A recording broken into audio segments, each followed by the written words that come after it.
शिकत नाही म्हणे, मी फक्त कौरव आणि पांडवांना शिकवणार, तुला शिकवणार नाही.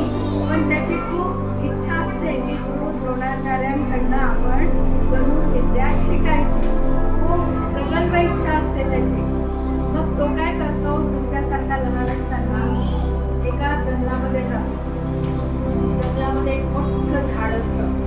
त्या झाडाच्या खाली आपले गुरुदेव आहेत ना, गुरुदेव कोण आहे त्याचे? गुरु द्रोणाचार्य. त्यांचं काय करतो, मातीने एक पुतळा बनवतो. काय बनवतो? पुतळा बनवतो. तुम्ही पाहता ना गणपतीची मूर्ती, देवीची मूर्ती